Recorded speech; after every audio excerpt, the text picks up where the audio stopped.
On today's show, we built the stadium into the side of the school. So you can see here the stadium starts on the south down there, the bleachers and the press box, and it works itself this way, and it goes right into the gyms, right around as it wraps around. That's the north side of the field and the south side of the school, and just wraps all the way around. So it's a pretty cool concept.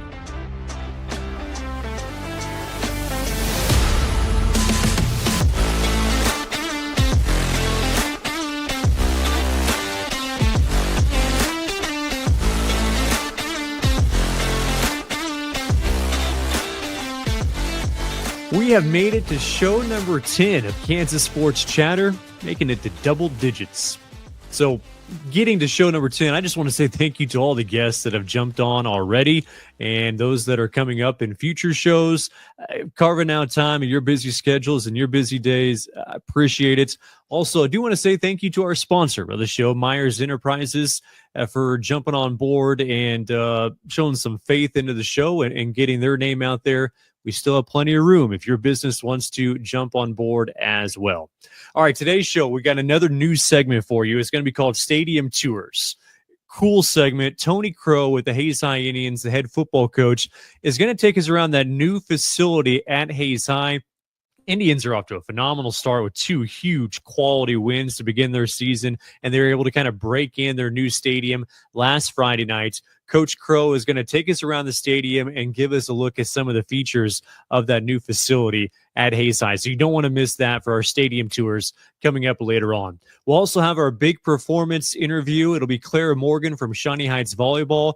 Over the weekend, we put out a post on social media, Facebook and Twitter, and you can nominate a student athlete that's had a huge performance that previous week. And if they get the most votes by nominations, likes, and reposts on Twitter, we add all those up by the end of the weekend, and then that winner will be invited onto the show.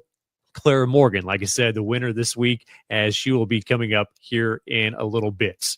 All right, let's look at the rest of the lineup for today. Mallory Tanking, Ella Foster, Reese Huscher, all from a Topeka-Hayden volleyball. They'll be joining us for our leadoff question. Then we'll get to that interview with Clara from Shawnee Heights. Interesting that all 4 of those are on the show today. They played tonight at the volleyball match. Mitch Gebhardt with Southeast of Saline, the football coach, coming off a state championship a year ago, and they look even stronger this year. Coach Gebhardt will be our quality time interview. Then we'll have that stadium tour with Tony Crough of Hays High, as he'll take us around the new facility at Hays. Ryan Wallace of the Verbal Commitment podcast, who dives heavily into high school football recruiting in the state of Kansas and the KC area. He'll be with us for some football and chatter. And Grace Rowland out of Cloud County Community College, a member of the volleyball team for the Thunderbirds, and from Andale High School, will be our next level talents at the end of the show. Here we go. It's the leadoff question. It is today's leadoff question with Hayden, a Catholic high school volleyball player, Mallory Tanking.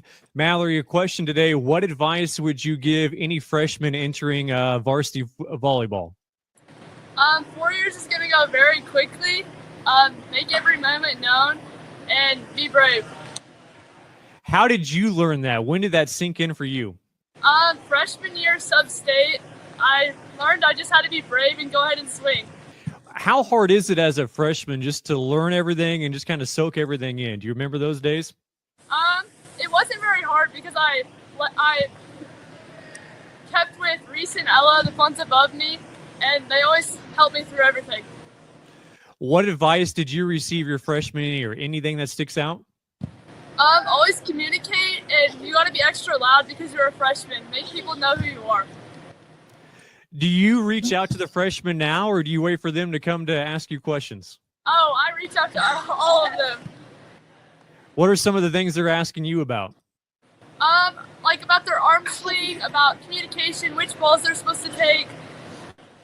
That is Mallory Tanking with today's leadoff question from Hayden Catholic High School volleyball team. Today's leadoff question with Hayden Catholic High School volleyball athlete Ella Foster. Ella, your question today, what advice would you give any freshman coming into varsity volleyball? I would say just make the most of it, control what you can control, and when you get your chance, shine in the spotlight and make the most of that opportunity. When did that advice sink in for you personally? Probably my sophomore year. My freshman year was a little rough, but once Corinne came in and took over the program, it was amazing, and she really taught me how to lead and just make the most of every opportunity I'm given.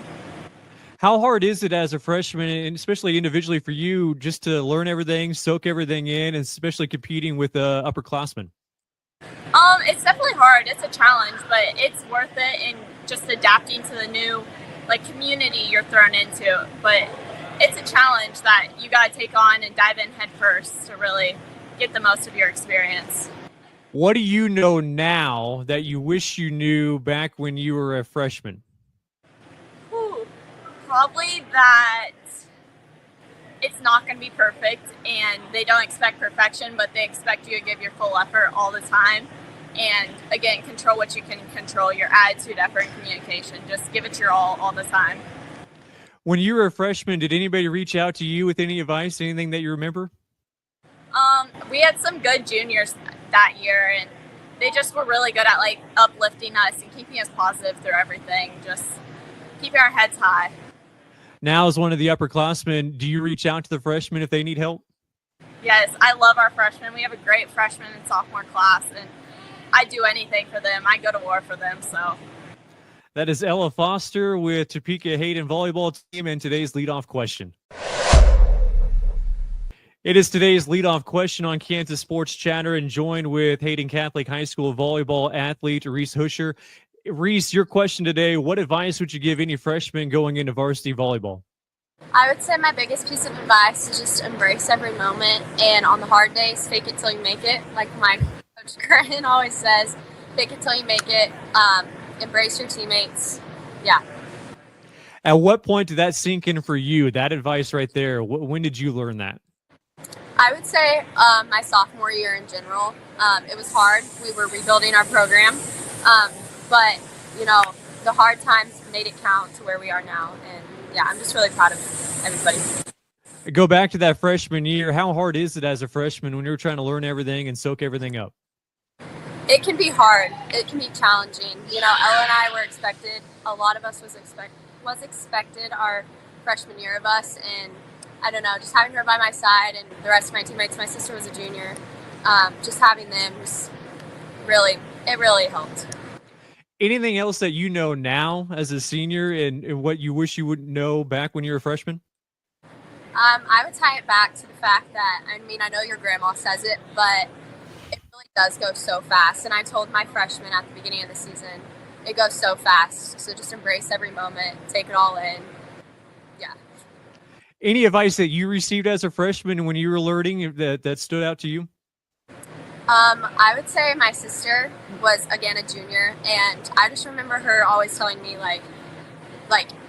just simply, you got this. Just believe in yourself, like Ella said. Just believe in yourself, be confident, and again, fake it till you make it, even if you don't feel confident. So. Now, for you, do you go out and reach out to the freshmen, and what advice are you trying to give them, or do you wait for them to come to you? Yes, I love our freshmen so much.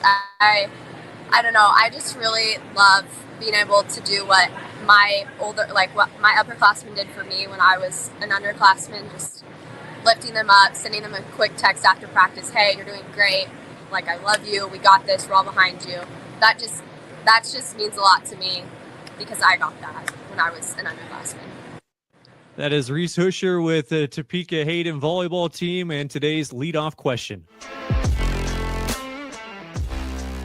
Topeka-Hayden volleyball turning in one of those volleyball factories. Mallory Tanking, Ella Foster, and also Reese Huscher joining us for our leadoff question. Best of luck to those girls and the Wildcats the rest of the season. Another volleyball player in that same area, out of Shawnee Heights, Clara Morgan. She joins us next for our big performance interview.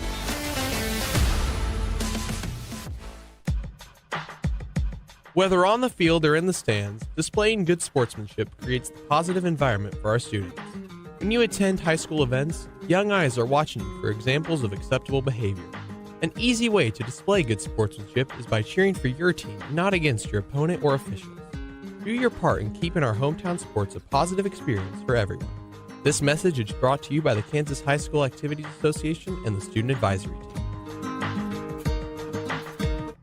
Are you looking for Kansas high school sports coverage and entertainment? Then Kansas Sports Chatter is the place for you. It's a statewide sports show that focuses on high school athletics and includes several guests each episode. Kansas Sports Chatter is easy to find. Listen anywhere you get your podcasts and watch anytime on YouTube.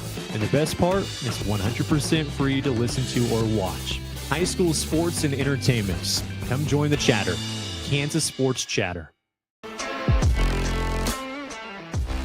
It is our big performance interview on Kansas Sports Chatter over the weekend. We'll send out a post on social media on our Facebook and Twitter or X accounts, and you can have a chance to nominate a student athlete that had a big performance that past week. It can be in any sport. And then the student athlete that has the most votes by getting the nomination, a like, or a repost on Twitter will be invited to be on the show. And this week's guest is Clara Morgan, as she is a member of the Shawnee Heights volleyball team. Hey, Clara, appreciate you being on the show. I know Jeremy Deckard with Prep Dig Kansas, he nominated you, and he said he watched a couple of your matches last week. I know you played in a ton of matches over the last week or so, but for you, what was your feeling going into last week? Because I know you guys are playing some pretty good volleyball right now. Yeah, going into that quad last Thursday, it was definitely nerve-wracking because it was our first home match. And so definitely some nerves going around, but also excitement. And I think we really executed well as a team. Once you got going and you kind of get into that rhythm, like, do you have a sense that, okay, hey, this might be a big night for me individually? Oh, yeah. After the first 5 points, you can really feel like you get going, and after that crazy dig enthusiasm, it's great. Well, I mentioned playing some good volleyball at Shawnee Heights. You guys have won 3 straight matches, 4 of your last 5 going into Thursday's action. So anything different that you've seen from the team that's kind of resulted in you guys playing really well? I think this year we just have some really great height added on. And I think our practices are very, very well put together, and we really just stay together as a team to improve. What do you enjoy about volleyball so much? What got you hooked? That's a tough one.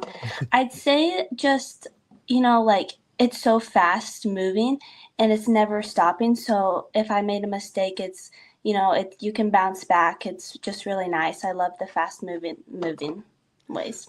Well, now as a junior for Shawnee Heights, Clara, what kind of role do you take on as one of the upperclassmen? Definitely just being a leader, especially as a setter, because a lot of people say setters are like the quarterback on the court.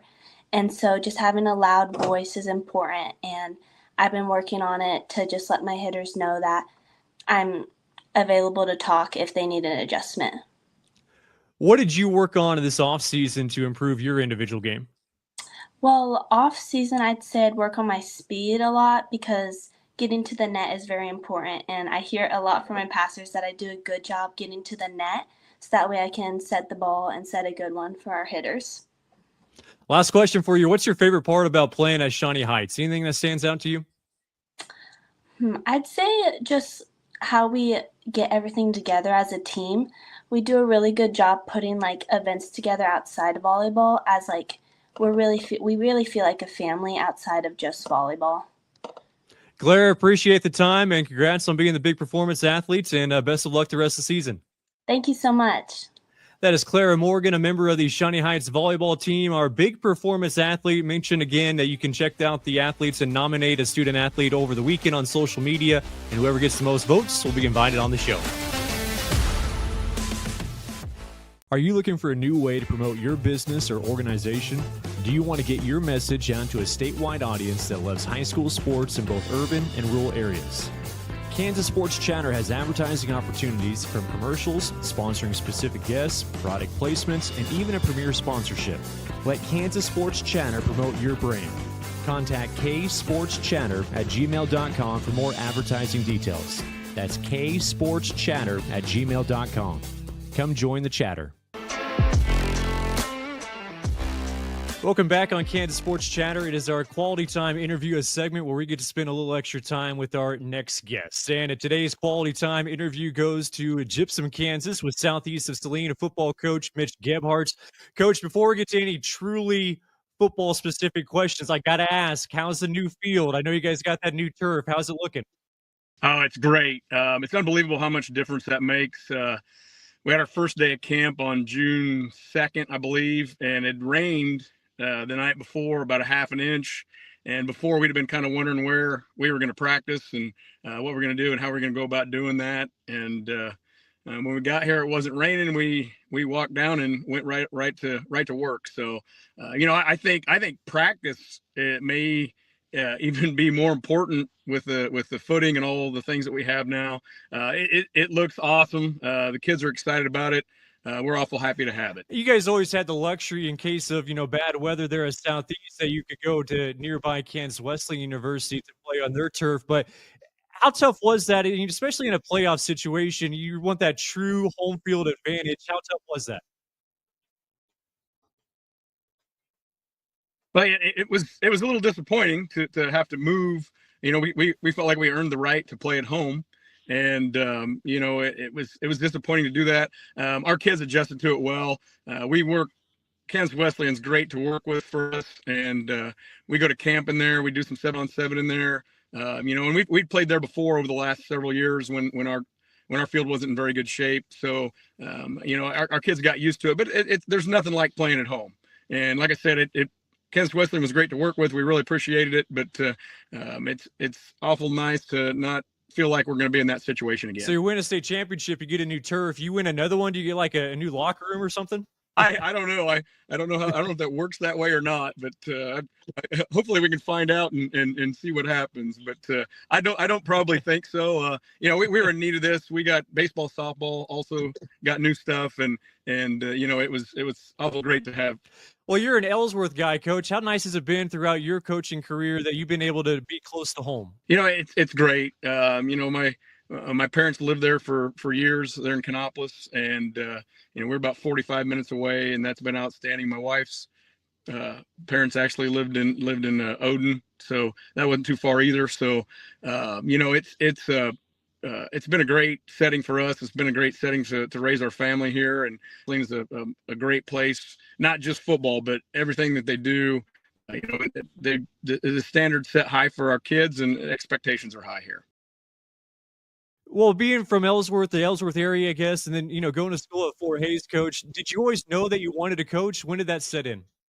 I really think so. I think probably my sophomore, junior year in high school, I thought that was something I'd want to do. Both my parents taught. My dad coached when he was younger and then didn't later on. But, I thought it was always something I kind of wanted to do. And as I went through college, I decided I want to be a physical education teacher. And, those can go hand in hand, and it kind of did for me. I've coached several different sports, but I've always been in love with football.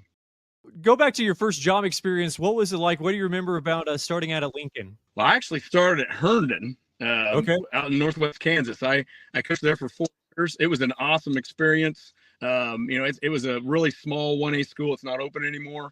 My wife and I both taught there. We coached a lot of different things. I ended up being, whether I wanted to be or not, I ended up being the athletic director after the second year. And she helped me with that a lot also. And it was a great experience there for 4 years at Herndon. And then we moved to Lincoln and we're there for 10 years. That was also a great experience, a lot of learning experiences there. I coached a lot of basketball there. Also coached junior high track for several years there.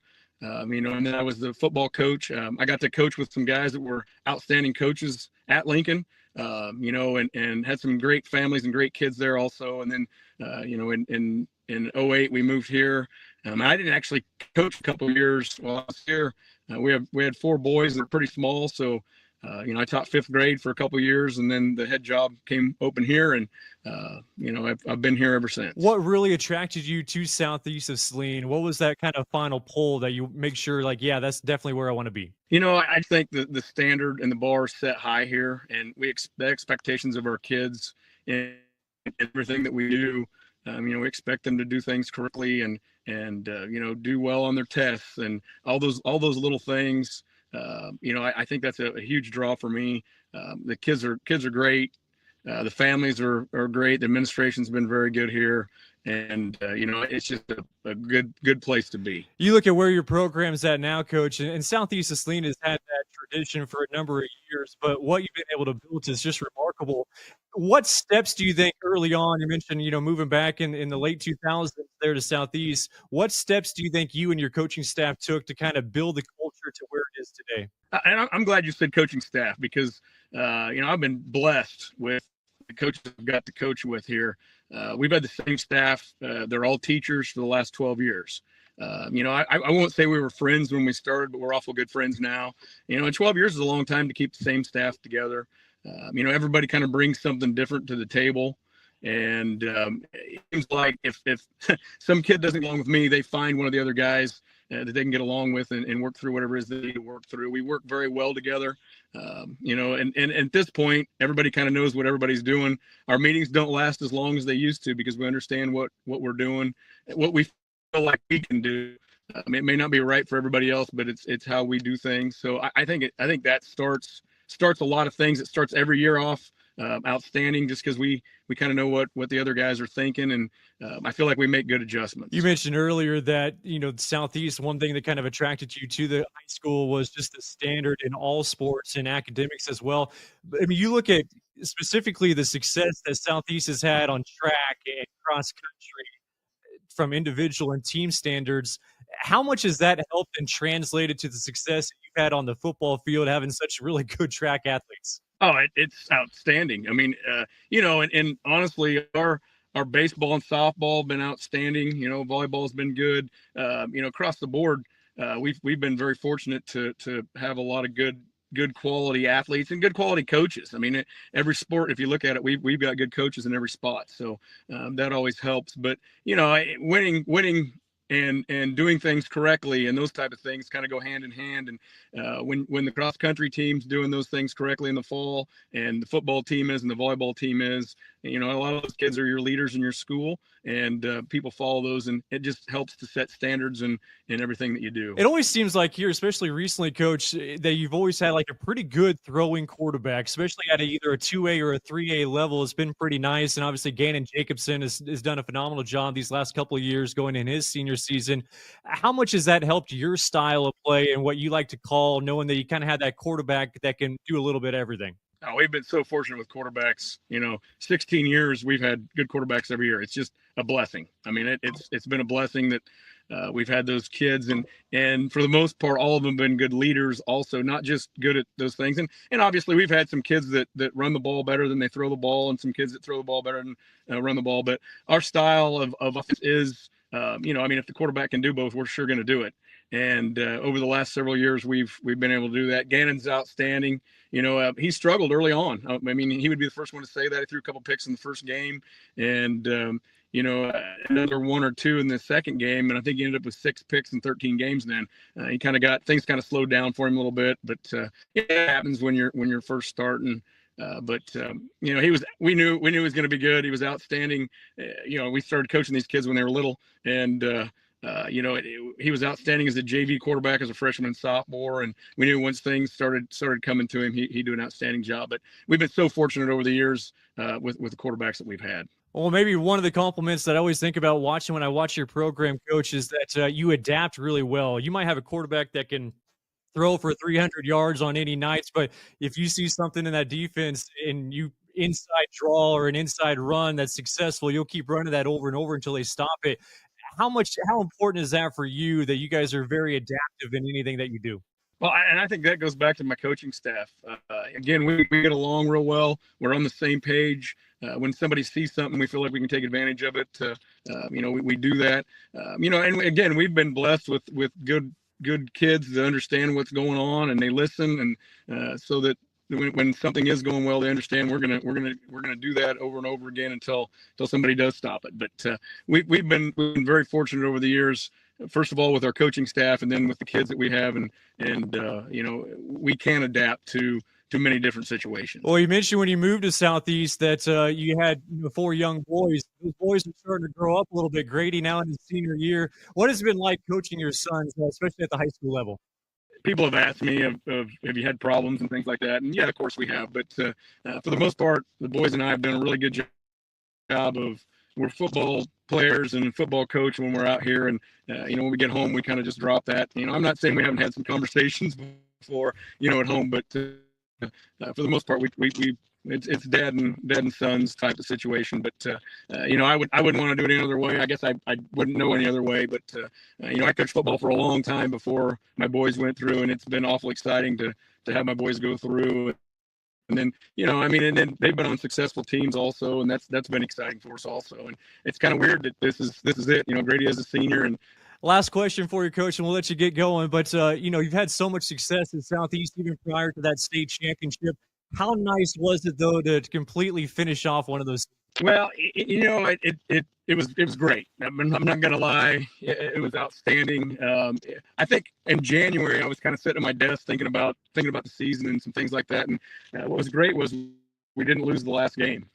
And that's always the gut when you think you have a chance to do something special, more special than you were doing, and it doesn't turn out that way. And we've lost some tough games over the years at the end of the year, and those take a little while to recover from if you completely recover from them. But I think one of the greatest things was that we didn't lose that last game, and that's a pretty darn good feeling. That is Mitch Gebhardt, the head coach of the Southeast of Saline Trojan football team. That'll do it for a Quality Time interview.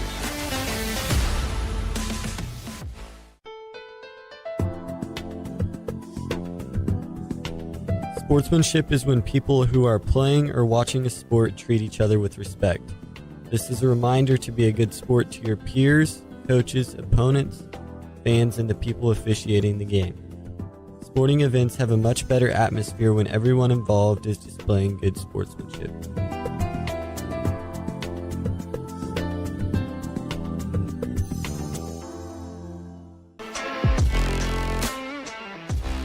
It is time to try something new on Kansas Sports Chatter. Now, if you're listening to the audio podcast, this segment might be a little bit more beneficial to watch on YouTube. It is Stadium Tours, our opportunity to go around the state and check out some of the great facilities, the gyms, the fields, wherever it may be, and just to check things out and be a little bit nosy. Today, Tony Crough, the head coach of the Hayes High Indians, joining us with a brand new high school and also a brand new football facility there at Hayes High.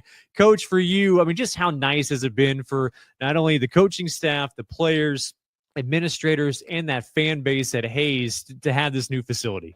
Oh, it's been great. To say that it's been a dream and something that's for this community for a long time, I think is an understatement. Not again, I'm relatively new to Hayes still, and so just trying to get in here and figure it all out. It's been cool, but it's something everyone's excited about, and they're I think they're ready to turn the keys on this thing and get it going. All right, tell us what we're looking at right now, kind of where we're at in the high school. So I was just on the bridge that goes around the whole high school, and this is our hospitality room that overlooks. There's a admin meeting going on in there right now, but that's the hospitality room that overlooks the whole facility, the field. You can kind of see it from here, and it's same thing over here. It's kind of a walking bridge that overlooks the field, the track, back to the school, which I'm going to show you here in a little bit, which is the coolest spot. But that walking bridge just goes right through the middle of the commons, and it just overlooks the whole stadium and track and the whole outdoor classroom facility. How much input did you have? Did they seek any advice from coaches at Hayes High as far as putting this thing together? Yeah, they did a really good job. Our construction company, Naples, did a really good job, and the DLR, which was the architectural firm, did a good job of reaching out to us and talking to us. And it really started with our administration that you can see the school in the background here, and I'll show you that when we get outside. It's probably the coolest spot is that, and I'll show you when we get outside. But they did a good job of asking us kind of what we needed, what we wanted, of course, which was a huge wish list, and then what we needed and kind of pairing it together. And we had a lot of say in it. Helped. My wife was part of the she was the public relations coordinator at that time that helped pass the bond, and she was part of the planning committee and really dealt with a lot of the architects, and so she kind of helped with the coach's voice, and our administrators were great with coach's support as well. What were some of the priorities for you with the new stadium, especially on the football side of things, Coach? The stuff you're seeing right now, and I'm walking outside right now. So there's a door that you can walk out of from the gyms, out on this area that we've been affectionately referring to as the party porch, the party deck, but it's just an outdoor area where you can stand. But what you're seeing now, so initially there wasn't a stadium that was built into the bond because it was just going to be too expensive, and we were going to have a practice field out here. And so we had the idea, we looked around to some other schools.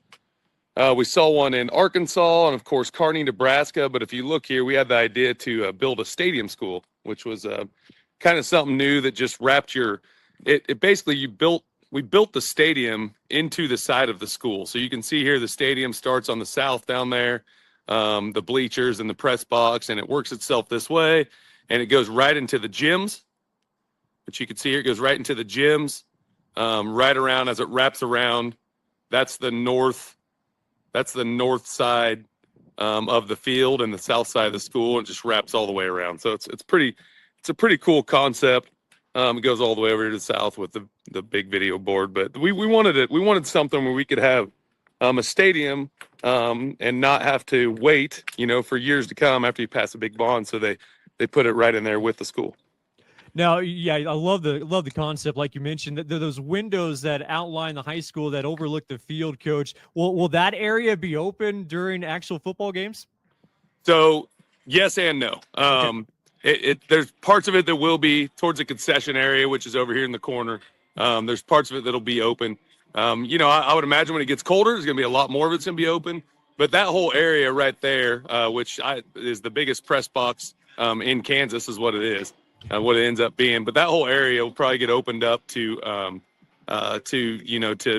donors and sponsors, and they're thinking about even like class reunions. Class of 1985 wants to rent it out and sit up there and watch the game, and it's a really cool area to watch everything. And up there where that hospitality room was, you can see back up in that corner, that'll get rented out as well. As you come over here, the upstairs of the weight room has windows that overlooks the field. And there's the downstairs of the weight room that has doors that open up to the field. So it's all kind of interconnecting. And now I'm down closer to field level, which you can see up there. And it's just all kind of one big facility that wraps around another facility to make sports and academics and everything kind of connect. Yeah, I got to imagine some of those inside spots will be some hot seats to be had once that crummy weather settles in later on in the season. So that's yes, sir. Cool. For you, what's one of your favorite features? What stands out? I know you're still kind of getting to know it a little bit, but what stands out to you that you really like? So as crazy as it sounds, and that's why I keep showing you guys here. Now I'm getting down to field level. The coolest part, the coolest view, at least for this whole place, is that view right there. And as you wrap it around here to the rest, that's north. This is northwest. So, we get those winds and when it starts getting chilly, and it's just that view right there that wraps all the way around. When the sun goes down and the lights go on, this whole building lights up. You can see all the murals. You can see all the murals in the background. You can see just everything that really, you could turn the lights off on the stadium and you could still play a game out here. Just how lit up it is. And then, of course, the Jumbotron down here, the video board. It's the biggest high-definition video board in the Midwest. And so it's I don't know what the P is, 1080p or whatever they call it anymore, but pixels. But it's the biggest one of that high-definition quality that they've put in. And so that's really cool as well. But again, I think just the wraparound up there, that's that party porch we were on earlier. You can see they're getting everything ready for the game on Friday night. But as you wrap around, I think that's really when you sit on the south end of the field and it's nighttime, this is lit up. It's just beautiful. Yeah. This is amazing as it is. Are there any other future plans or anything else that you want to get done with this, like in the future, or is this pretty much all done? Yeah, sure. Yeah, there's a lot of stuff we want to do, but I think for now we're probably maxed out to what we can get. But we'd like to put a field house down here on this end someday, and put a visitors locker rooms add on to the visitors bleachers, which, you know, that's not, you know, when you're putting things in, you want to get the home side where you want it and then start getting the visitor side where you want it. So we'd like to add on over there and kind of box this thing in a little bit more on this side. And of course, the track facilities, the throwing events are all out there, and jumping's all outside the track this way. And I think one of the coolest things, as I show you from here, is that's our entrance right there to the field. Okay, I was going to ask where you came out on. Okay. This is our entrance down this ramp. And so we've got when they built this, they talked about, you know, how can we make a cool entrance, or what's it going to look like? And so this is, I'm reversing, I'm going back into the locker rooms here, but yeah, we come out this ramp from underneath the bleachers, and our locker room doors right over here. So we've got our locker room door right over here, and we come right out here. And so Friday night, that's going to be the entrance right there. Oh, I love it. Last question for you, Coach. I mean, you guys had such a good relationship with Fort Hays State University over the years and playing your home games there. But at the same time, like, how much does it mean just to be on campus, the meaning and just the usefulness of having an on-campus field and the rest of your facility?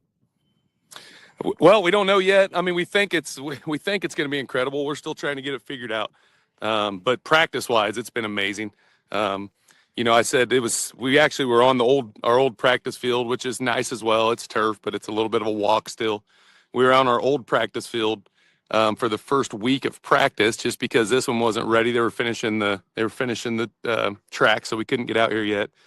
But the first day that our kids got to put their cleats on inside a locker room and walk out the locker room to a practice field, we think was the first practice in the history of Hays High football since 1902 that the football players got to put their cleats on at their locker and walk out and go to practice. And so everywhere else, there's been a travel across town or walk through a hallway with your shoes off, put your cleats on outside.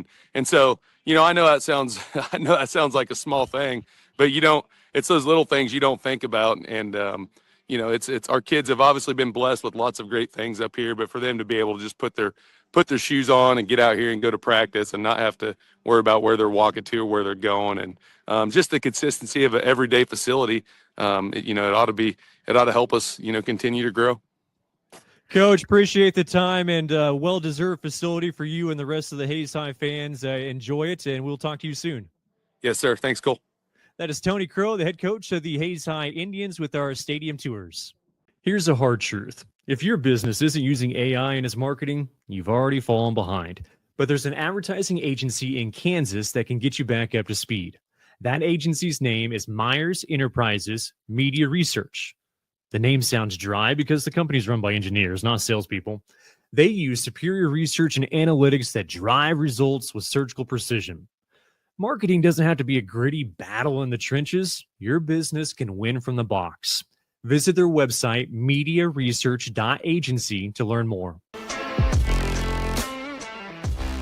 It is time for football chatter on the show, and today's guest is going to be Ryan Wallace with the Verbal Commitment Podcast. Him and Kevin Flaherty hosting the show. If you want to get up to date with anything going on with high school football recruiting, either in the state of Kansas, the KC metro area, or even on the other side of the border in Missouri, you got to go check out the podcast through the KC Sports Network. That is the Verbal Commitment Podcast. Ryan, appreciate you jumping on. And now we're fully into that season now. It's getting started. It's already here. Like, my first question would be, like, how do you stay up to date with so many of the recruits throughout the state? Like, how do you keep track of everybody? Well, you know, I think first off, it's just trying to keep a good pulse of, you know, teams and players that are kind of coming up. You always want to be, you know, trying to stay ahead of the game. And so you're not trying to figure out names and prospects when it's their senior seasons. Sometimes that happens, but yeah, the more kind of up to date and prepared you can be. So for myself and Kevin, we've already got, you know, an Excel spreadsheet that's just kind of between us, that we've already got some 2029 names that are on there, 2028s. And so usually it's kind of starts with, you know, sophomores, certainly juniors, and you get a chance to see and hopefully meet some of these kids in person at camps, combines, 7-on-7. But then beyond that, I think one of the things that Kevin and I have found is obviously having a good relationship with the coaches in the area, and also it's become important to get to know some trainers in the area. A lot of these guys now, especially in Kansas, well, and Missouri too, but I say especially in Kansas, since they don't have some of the jamborees and some of the dedicated summer practice time that a lot of the guys on the Missouri side do. They're still working deep into the summers with whether it's strength and conditioning trainers for quarterbacks. Sometimes there's a quarterback specialist or receivers and DBs kind of working on their craft at their positions, getting to know those guys. They've been great outlets in terms of letting us know, hey, there might be a kid on the come up. And so I would say those are usually the biggest things that we can do, is just staying glued to Huddle and staying as up to date and as connected as we possibly can with the coaches and trainers in the area. Ryan, have you noticed an increase maybe in Kansas talents that maybe colleges are looking at, or is it stayed kind of the same? I would definitely say that there's been an increase because you've seen just the level of play go up a notch. And we've talked about this on our show, and it varies depending on who our guest is, but everybody tends to agree that Kansas City football is much better than it was when I was in high school. I mean, that was a long time ago now, but still there's no question that it has. The interesting answer that, like I said, varies from time to time is why. Some people say that it's been the emergence of 7-on-7. Some people say that the coaching, and again, that kind of personal training aspect has increased. Kids nowadays are much more into the strength and conditioning part, where I think, back in our days, it was more kind of the grunt work that a lot of kids didn't want to be in the weight room. You had some really good football players, but maybe it was more of a chore to get their bodies and stuff ready. And now you've got kids that are really into, the micros and macros of what they're putting into their bodies and how much faster they can get and how much bigger they can get. And so definitely, I think that has changed. I think the other thing, though, Cole, that's changed, and we've seen it, from the time that I started covering Kansas and recruiting, and or even when I wasn't even covering it and I was just an avid fan of it, we're saying maybe 2005, 6, even up till about 2010 time, that I think has definitely changed is no longer is this a flyover part of the country for recruiting. Yeah. National coaches have figured out that there's some real talent here. And so, no longer are you able to have those diamond in the rough guys that Kansas, K-State, Missouri, Nebraska, even back in their glory days, used to be able to kind of hide kids. You can't do that anymore. And having major college coaches that have roots in this area beyond just the Chris Klymans and Lance Leipold's, you think about like a Dan Lanning that's from the Kansas City metro area, several other guys that are at, again, big name jobs that have history, either growing up or having coached in this area. No longer is it kind of an afterthought. And so I think that has helped and gone a long way too, to kind of raise the stage and the spotlight on a lot of the kids in this region. All right, let's dive into some of those names, Ryan. If I'm a high school football fan and I'm going to pay money to watch any game in the state of Kansas this year, who are some of the guys, one or two guys that are piquing your interest that, hey, this is worth the ticket? Well, I think it's funny because we just had an episode on verbal commitment come out last week where this was an actual topic between Kevin and I of a must-have ticket as we previewed the state of Kansas. And I think for me, it was a no-doubter. I tried not to even think twice about it. And it's Great Bend at Hayes. I think not only you get kind of your bang for your buck in two different ways there. First off, from a recruiting standpoint, you get an opportunity to see arguably the state's best player, tight end Ian Premer, that's committed to Notre Dame, and quite possibly the two best players in the next year's cycle, which would be the 2027 cycle. So these are players that are just juniors entering their junior seasons this fall. And that would be Cooper Amat from Great Bend as well, and Gus Corsair, the center at Hayes. So from a recruiting standpoint, you get to see three of the best players in the state for either the 26 and 27 cycles at one time.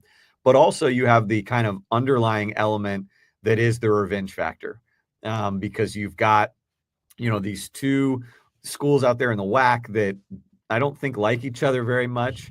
And you have Hayes, who knocked off Great Bend last year, and a Great Bend team that was kind of on their way, the number 1 seed in 5A, gets knocked out by Hayes. Hayes ends up on this remarkable run, gets to the 5A state title game and falls to Aquinas.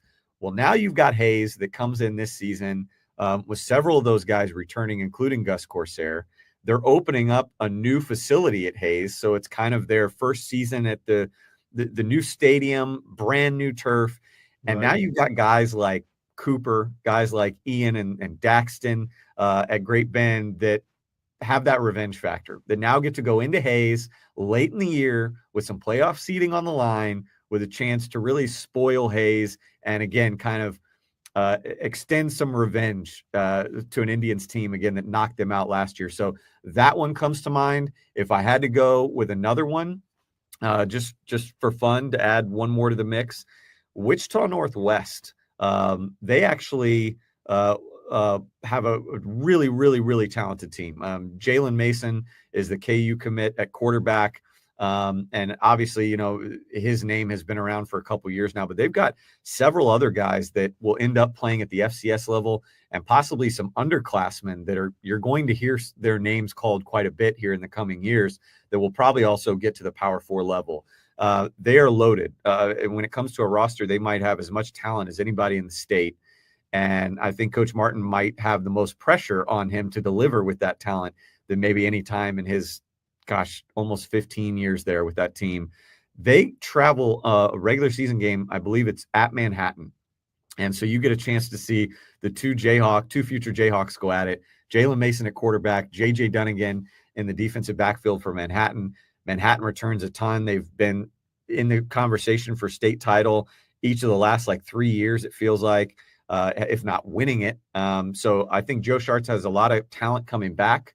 I think J.J. Dunnigan will be first, front and center in that. And so having a chance to see the duel between Jalen Mason and all that talent for the Wichita Northwest offense against an always strong, physical, tenacious Manhattan defense, those are two games that really jump out for me on the Kansas side. Ryan Wallace with the Verbal Commitment Podcast joining us here. Last question for you, Ryan. You guys do a phenomenal job of just kind of ranking some of those top prospects and guys that you kind of mentioned that you need to look out for. I will say mention any guys that are maybe under the radar, but maybe a guy or two that's gaining some momentum on the recruiting trail that hasn't committed yet. Whew, that's tough, because there are so many players right now that it feels like have committed. So trying to rack my brain here of some players that have not committed.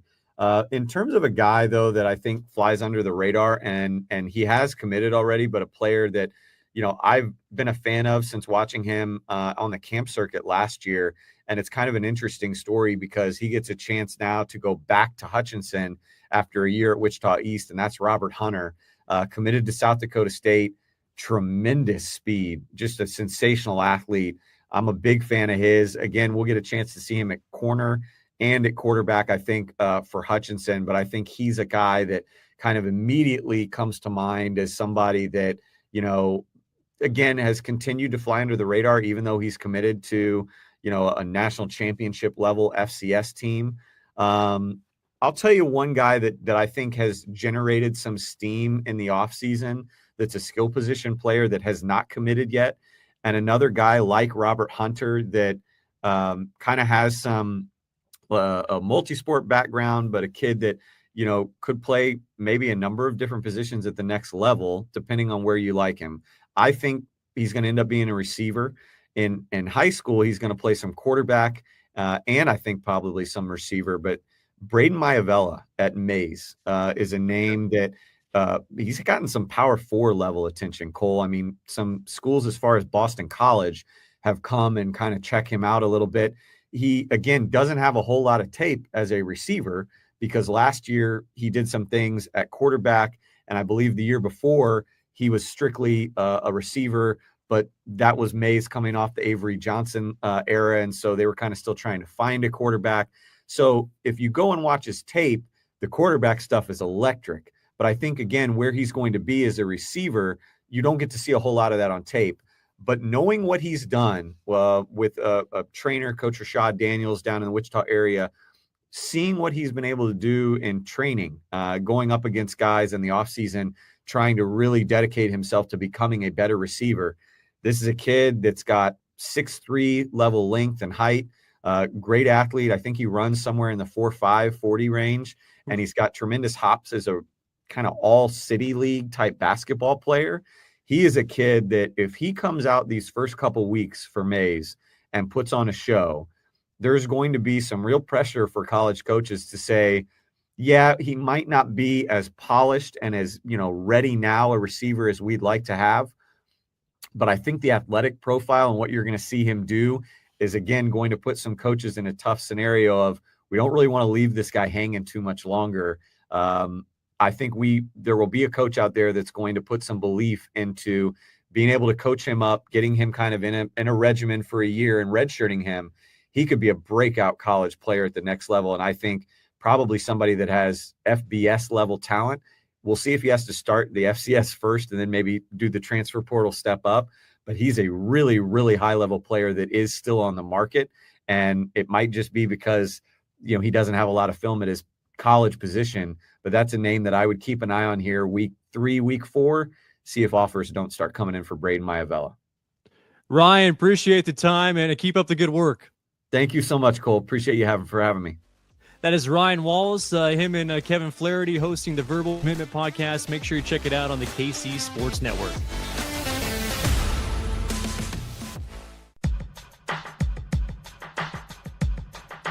Mental health is crucial, especially during high school activities. It is a time when we're juggling a lot, school, sports, and clubs, and it can get overwhelming. Sometimes we might feel stressed or down, and that's okay. It's okay to ask for help when we need it. Taking care of our mental health is just as important as our physical health. Remember to support each other and create a positive environment in our high school community.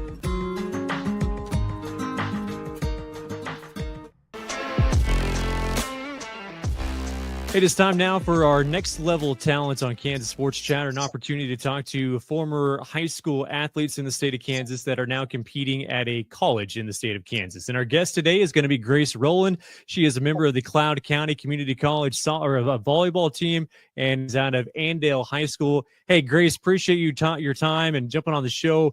For you, going into year 2 now at Cloud compared to year 1, what's that difference from that freshman season start to the sophomore season? There's a huge difference. I mean, when I came in freshman year, it was really nerve-wracking for me, and being away from home is kind of hard because I have a big family, so I'm very family-oriented. So first year was mentally challenging, and then the play for high school and college is way different. It's a lot quicker paced and everything. So getting that first year to kind of get comfortable with everything was necessary, but now I feel like I'm ready to go with everything. I feel more comfortable with it. And also having teammates now that you're used to makes a huge difference also. What was it like going to Andale and especially competing with the volleyball team with the Indians? It's awesome. I miss it a lot. It's very structured and disciplined. All the volleyball girls, if you play a sport, you have to take a weights class. I thought that was awesome because everyone needs to be strong if you're doing sports, and it made us disciplined with everything also. And the coaches there were amazing. They're always wanting the girls to get better, not just team-wise, individually too. So that's something I definitely miss. They're amazing there, and they want everyone to succeed in everything they do. Your senior year, making it to state, ended up finishing at 3rd, but made it to that semifinals. What was that experience like? What do you remember from making it to state? It's very exciting. The first day we go in, we do a little traditional thing with our coaches. We do a dance in the locker room before we go in, so it gets us a little motivated to go out there and perform. It's a really exciting environment. There's a ton of people there, and Andale kind of makes up for it too. We have a very amazing student section and crowd. Our whole town comes out and watches and cheers us on and everything, so that's amazing. It's very fun, and I hope that everyone gets the experience to go to state because a lot of people, I mean, you get scouted there too, so That's very helpful for everything, but it's just a very exciting environment. You mentioned the dancing. Are any of your coaches good dancers? Yeah, my head coach was a good dancer. Actually, assistant coach was also a very, very good dancer. It was It was pretty fun to see. Anything that you learned outside of the dancing at Andale that you've really kind of taken with you now in your second year at Cloud County that's helped you out on the court? Yeah, our head coach had all the seniors do like leadership things every day. So certain people would come in with quotes and everything to kind of motivate the underclassmen and motivate yourself too. So the leadership roles that we had to fill as seniors in high school, I feel like has helped me transition very well to go to college too. Because I mean, I'm at a 2-year, so there's not really a specific leader here at Cloud. When you're at a 2-year college, you don't get those seniors and sophomores or anything and juniors. It's just freshmen and sophomores. So you have to come in as a leader and willing to do what it takes to get the job done. Did you know right away that you wanted to go to Cloud County? What was your recruiting process like coming out of high school? No, I actually planned to go to Hutch Community College because it was just close to home. Like I said, I don't like being away from home, so I really didn't want to go too far. I mean, Hutch is 45 minutes away from Andale, and now I'm 2 hours away. It took a lot of convincing to get me here. One of my friends from Andale actually played here. She's a middle, and she's ultimately the person who convinced me to come here. My decision was pretty much made up to go to Hutch, and then she's like, no, like, you have to come here. You're going to have fun here.